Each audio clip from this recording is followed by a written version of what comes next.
Vedare tinokuchingamidzai zvekare kune chimwe chirongwa pano paZim Facebook Secrets and Confessions. Tadzoka zvekare nemamwe mamessages tichingoti mangwanani akanaka kwose kwamungava muri kumativi mana enyika. Rekedzai tibva tapinda mumamessages edu atadzoka takakubatirai. Message yedu yekutanga yakamira sekudai so: hanzi makadii zvenyu mukoma, ndinokumbirawo kuti munge muchindiposterawo nyaya yangu makavikawo chitupa changu. Inini ndiri murume uyo ane makore 58 years ekuberekwa.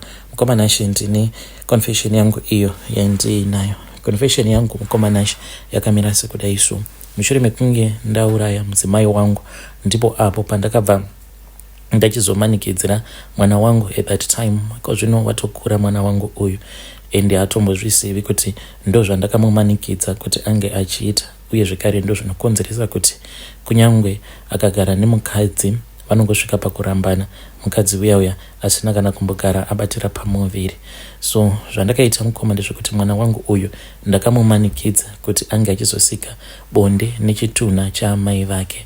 Izvi ndichizviita hakusi kunzi ndainge ndiine choice, but ndainge ndisina kana choice, because kana sekuru vacho avo vakandibatsira kuti ndinge ndichiromba kuburikidza nekuchekeresa mudzimai wangu, ndo vakatouya neidea yacho iyoyo vachiti apa tainge tava kunogezera mwana uyu sezvo he was an innocent blood. Vakabva vati inini navo zvinhu zvedu zvaikwanisa kusazomira zvakanaka, vachitoti kana dare ravo raikwanisa kuzotokanganisika, even mukunobatsira vanhu vaizokwanisa kuzoshaya simba rekubatsira vanhu, because ipapo mushure mekunge tachekeresa mudzimai wangu ndamuuraya, ndo pandakabva ndatotanga kutoona chipoko chake. Ndakangoti ndichingoti sekuru, honai mukadzi wangu uyo muri kumuona here? Saka ndichitaura kudaro ndainge ndakatonongedzera kugate, tainge takagara mukitchen mavo. Saka ndakabva ndaona chipoko chake mudzimai wangu apa ainge ari masikati. Ndichinoti sekuru, honai muri kumuona here mukadzi wangu uyo akamira kugate? Ivo vakabva vatoti ndiye wani, ko zvachiri chipoko chake. Vakabva vatotanga kutodzungudza musoro vachiti zvinhu zvainge zvisina kumira zvakanaka. Ndikati ko indava nai sekuru, hamukwanisi here kuti tinge tichimutsipika mweya wake? Ivo vakabva vati zvainge zvitori nechirevo, nekuti ivo kubva zvavakatanga kuita basa racho iroro rekubatsira vanhu vachiita zvekurombesa vanhu, vaitoti ndiko kainge kari kekutotanga kutoona chipoko chemunhu uyo kwavanenge vabva mukuuraya. Vaitoti dzimwe nguva vaikwanisa kuzotoona chipoko chake munhu uyu maybe after 2 kana kuti 3 years. By then vanenge vava kuziva kuti chipoko chake chinenge chichitya mishonga yakaita sei. Saka zvipoko zvose izvo zvavaiti vainge vakamboona kumashure uko, hanzi zvipoko izvi zvaizosara kuzouya zvichivabvunza kuti asi naisawira ko wakandiurayirei, ko mhosva yangu newe yainge imbori yei? Then ivo vanenge vakatogadzirira kudhara, because vanenge vakatorotesewa kuti kana ukazopfungaidza mushonga wakati paunoona chipoko chake hachizombofi chakakunetsa zvekare. Saka chipoko chemukadzi wangu chakatovashamisawo kuti ko why is it chakatongokaruka chatongonyuka musi wacho iwoyo mushure mekunge tabva mukumuuraya mudzimai wangu. So inini mukoma ndakapiwa mushonga uyo wandakashandisa pakunouraya mudzimai wangu. Mukoma Nashe, ndichiuraya mudzimai wangu, hama dzake dzainge dziripo. Paiva nehanzvadzi dzake 2 naamai guru naamai nini nevana vedu, then navatete hanzvadzi yangu.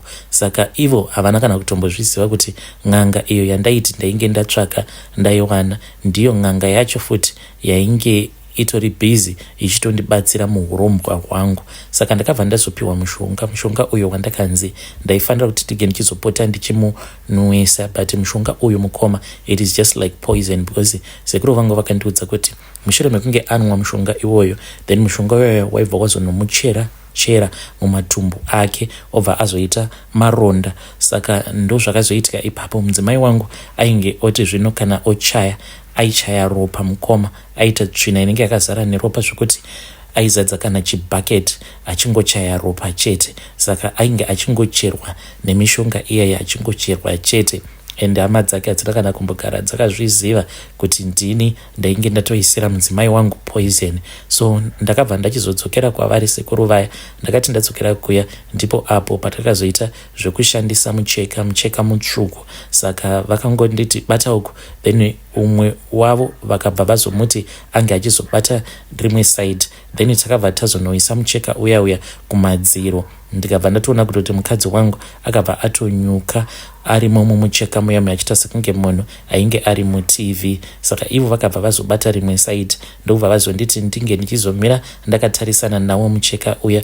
Vakabva vazondipa tsvimbo iyo yavakanditi ndaifanira kuti ndinge ndichita sekunge ndiri kumurova netsvimbo iya. Ndozvandakabva ndazoita mukoma, ndakabva ndatanga kubhura, ndichingobhura chete ndichimurova mukadzi wangu, ende ndakabva ndatoona kuti ainge ava kutobuda ropa mumhuno uye zvekare nemumuromo. Then ndokubva azongoti kwandiri, asi nhai murume wangu, ko uri kumbondirovei reiko? Hausi kuona kuti uri kundikuvadza here? Ko kana ndikafa, ko achazosara achichengeta vana vangu ndiani? Mukomana akabva atanga kuchema chete, yuwe mai, yuwe kani, amai vangu muripiko? Ndaurawa kani, murume wangu andiuraya. Because ipapo manje mweya wake pawainge wava kuenda, ndopaakakwanisa kuzoona kuti ndainge ndichimuuraya ndichimuchekeresa. Saka mushure mekunge ndamuuraya paya, ndopatakabva tazoona chipoko chake. Ndakazosara ndozosvika kumba, ndainge ndava kutoziva kuti mudzimai wangu ainge atoshayika. Zvino hama dzangu uye zvekare nehama dzemudzimai wangu idzo dzainge dzisingadi kundiudza kuti mudzimai wangu ainge ashayika, dzichitya kuti zvimwe kuda ndaikwanisa kuzokomita suicide, because nemudzimai wangu taiva vanhu vaya vaidanana zvisingaite, zvekuti hakuna kana one munhu aimbotarisira kuti ndingasvika pakuchekeresa kuuraya mudzimai wangu. Ndakati ndichisvika pamba, mukomana ndakaona kuti vanhu vainge vakadumbirwa, ndokubva ndabvunza kuti mudzimai wangu ainge aripi. Then vanhu vakangoramba vakanyarara. Ndakabva ndafambako, ndaitoziva kuti mudzimai wangu ainge ashayika. Ndakafamba ndichienda kubedroom, ndichinosvika kwekwe ndikatoona kuti zvezviwa mudzimai wangu vainge vatomufukidza.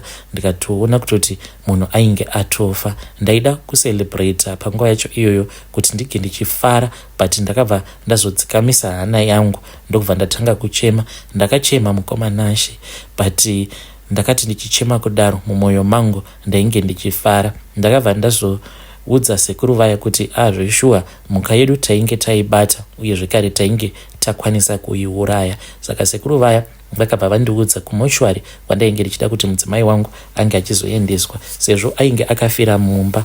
Zvainge zvichida kuti mapurisa atange ambosvika pamba. Mushure mekunge mapurisa asvika pamba, pavakaona kuti zveshuwa munhu uyu ainge akangofawo nechirwere chaMwari, ndo patakabva tazopiwa mvumero yekuti tinge tichizoendesa mudzimai wangu kumochwari. Already ndaitova nevanhu vaya vandainge ndapiwa nasekuru, sezvo ndainge ndiri inini ndaiva nemari kudzinza rekwangu uye zvekare ndiri mukwasha futi ainge aine mari. Saka hakuna kana akambopikisana neni, because vaitotarisirawo kwandiri kuti ndinge ndichizvivigira mudzimai wangu, because vose vainge vasina mari. Ndakabva ndazosarudza kuti chitunha chake chinge chichizoendeswa kumochwari kuya. Saka chitunha chemudzimai wangu chakagara kumochwari kuya for about half a day. Then the second day ndipo apo patakabva tachizoenda tiri tose nasekuru, but that first day apo pachainge chiriko kumochwari ikoko handina hangu kuenda, but sekuru vaya ivo vakaendako vachifanirwa kugadzirira mutumbi wacho chitunha chiya, kuitira kuti zvisazonotinetsa patinenge tava kunomanikidzira mwana wangu mukomana kuti ange achizonosika bonde naamai vake. Zvadaro mukomanashi ndakabva ndachizoenda nemwana wangu. Takati taenda kuya mwana hapana kana chaainge achimboziva. Saka sekuru vakabva vazotanga vamugezesa sikarudzi yake nemushonga, uye zvekare vakabva vamunwisa umwe mushonga uyo wavakati ndiwo wainge uchazomupa zvivindi, uye zvekare nekuzoita kuti ange achizokanganwa mukukura kwake asambofa akazorangarira kuti izvi ndo zvainge zvakamboitika. So mukomanashi mwana wangu ndakabva ndazomutora chitunha chaamai vangu chainge chakatoradzikwa pamazitebhuru aya emumochwari aya akaita esimbi. Then mwana wangu ndokubva ndazonzi ndaifanira kuti ndige ndichimukurura nhumbi dzake. Ndakamukurura nhumbi dzake mwana, ndokubva atanga kuchema because ainge oshamisika kuti kuchii chainge chava kutora nzvimbo. Ndakaramba ndichingomunyengerera mwana wangu ndichimuudza kuti zvose zvatainge tichiita tainge tichizviitira kuti amai vake, my wife, ange achizofamba zvakanaka. So mwana akaramba achingochema.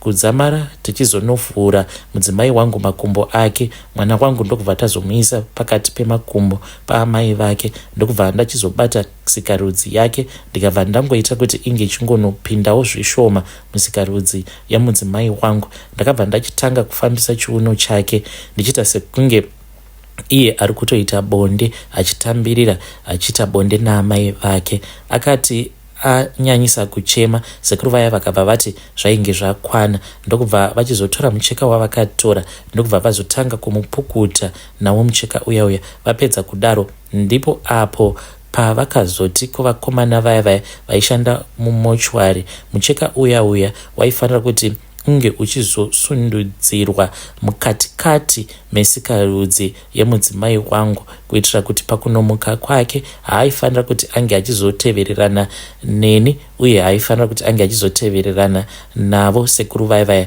Saka aizoti kana oda kutevererana nemwana wake obvaona kuti kuingawani mwana wangu haana mhosva, ko ingawani sandiye akandiuraya, but adaro ndopaanobva azonzwa kuda kuita bonde nemwana. So vakomana vaya vakabva vazotora mucheka uya, vakati vatora chimucheka chiya ndokubva vachizotora simbi vakabva vatanga kupusha chimucheka chiya kuti chinge chichipinda mukatikati mesikarudzi yemudzimai wangu. Zvose izvi zvichiitwa mukoma, ndainge ndakanzi handaifanira kuti ndinge ndichirwadziwa nazvo, ndainge ndakatotarisa mukoma because ndakanzi ndaifanira kuti ndinge ndichiona zvose, but ndaiva ndakaruma mazino ndakashingisa mwoyo wangu.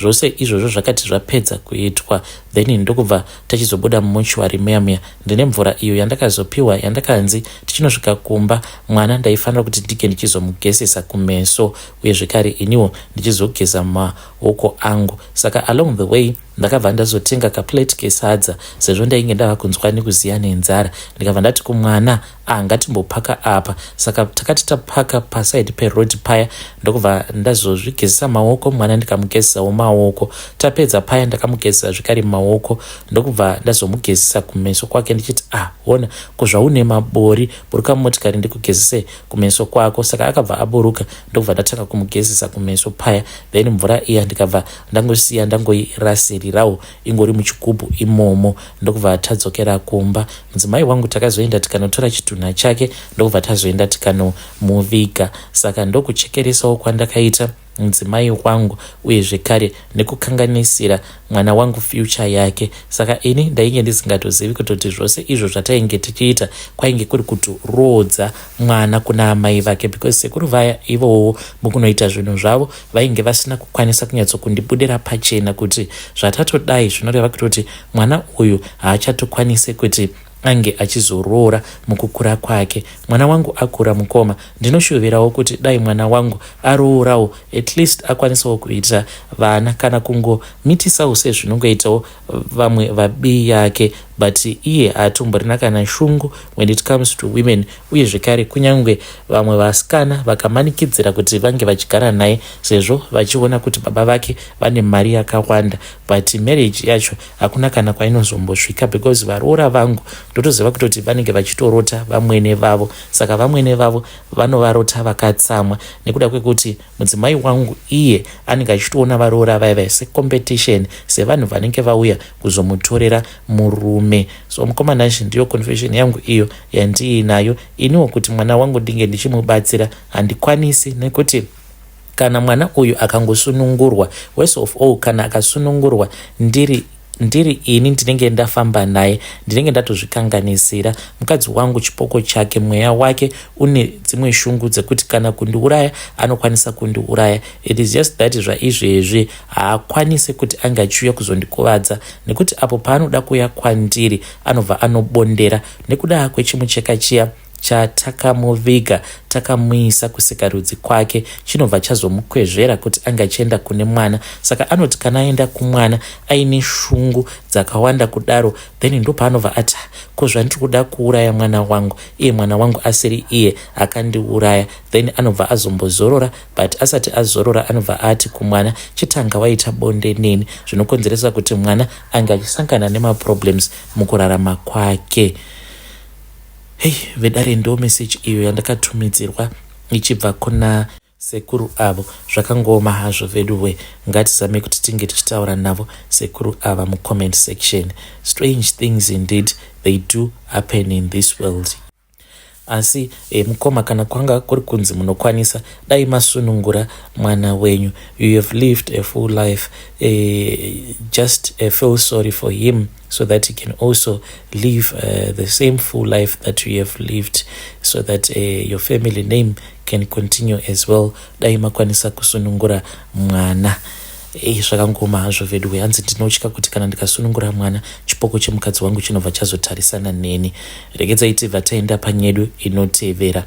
Nyedu inotevera yakamira sekudai so. Hanzi makadi zvenyu mukoma, ndinokumbirawo kuti munge muchindiposterawo nyaya yangu makaviga chitupa changu nemurume wangu takachata. This was last of last day, but mukoma murume wangu ari kudanana nebest friend yangu. Handingati munhu uyu achiri best friend yangu, tainge timbori friends. This was a long time. Saka iye ava kuita zvekutengesa muviri wake kubva zvandainge ndakaziva kuti ainge ava kuita zvekutengesa muviri wake. Friendship yangu naye yakabva yazova too low. I think mistake yandakazoita ndeyekuti pamuchato wangu ndakabva ndamuinvita.